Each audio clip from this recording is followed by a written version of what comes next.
1869 में गुजरात के पोरबंदर शहर में हुआ था। उनके पिता का नाम करमचंद गांधी तथा माता का नाम कोतलीबाई था। उनका वास्तविक नाम मोहनदास करमचंद गांधी था। महज 13 वर्ष की उम्र में ही उनका विवाह कस्तूरबा गांधी के साथ कर दिया गया था। शादी के 2 वर्ष बाद ही उनके पिता का निधन हो गया। पिता के निधन के 1 वर्ष बाद उन्होंने एक संतान को जन्म दिया, परंतु दुर्भाग्यवश 1 वर्ष बाद ही उसका भी निधन हो गया। परंतु उन्होंने हार नहीं मानी और अपने एक नए करियर की शुरुआत की। फिर वह लंदन गए, लंदन में वकालत की पढ़ाई की। उन्होंने वकालत की जब पढ़ाई की उसके बाद वो भारत आए, परंतु उन्हें रोजगार की दृष्टि से दक्षिण अफ्रीका में जाना पड़ा।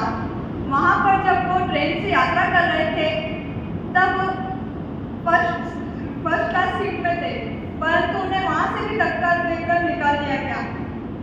दरअसल ये नस्ल भेद का कारण था, क्योंकि उस समय में अश्वेत का या किसी भी भारतीय का फर्स्ट क्लास सीट में यात्रा करना प्रतिबंधित था।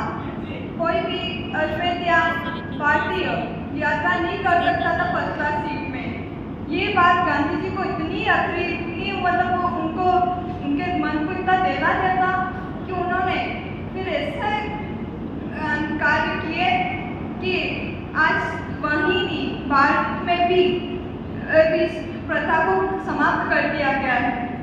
उसके बाद फिर जब वह 1915 में वापस भारत आए तो वहाँ भारत के अंदर ब्रिटिश शासकों ने अपना राज्य जमा रखा था।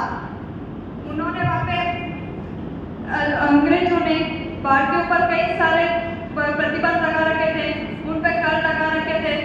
इन सबसे भारतवासी जूझ रहे थे, उनको बिल्कुल मजदूरों की तरह रखा जा रहा था। तो एक बार क्या हुआ, फिर गांधी जी जब आए उन्होंने प्रयास किया, आंदोलन शुरू किए। फिर उन अंग्रेजों को गुस्सा आया तो उन्होंने उसी के अंदर मतलब उनके नमक पर कर लगा दिया। तो उन्होंने दांडी यात्रा का शुरुआत की। फिर वो नमक की खोज में गुजरात के साबरमती नहर के किनारे तक यात्रा की। बड़ी लंबी यात्रा करने के बाद फिर वो ऐसे नमक निकालने के लिए जब गए तो उस पर भी अंग्रेजों ने उनको जेल की सजा दे दी थी।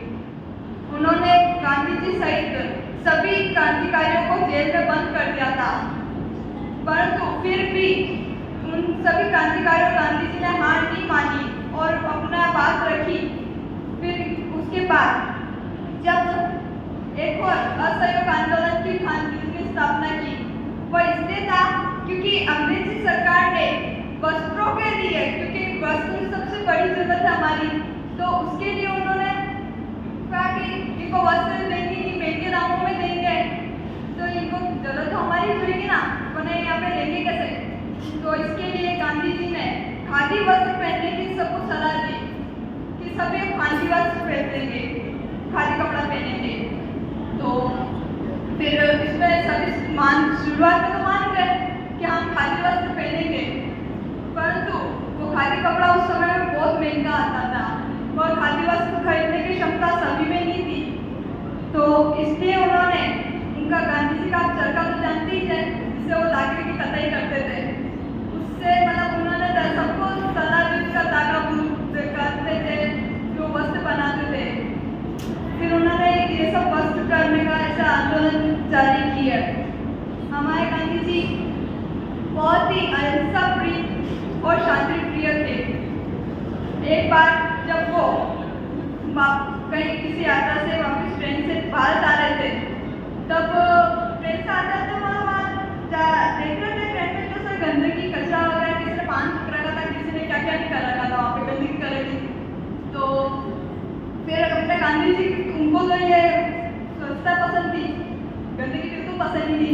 उन्होंने वहाँ साफ सफाई करना चालू कर दिया ट्रेन में ही।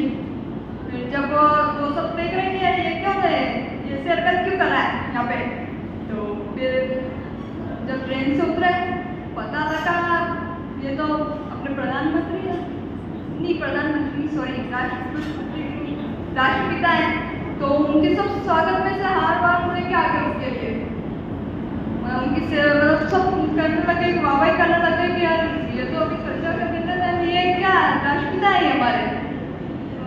उनसे सबने सीख ली क्या कैसे इन्होंने अब इतना कुछ किया।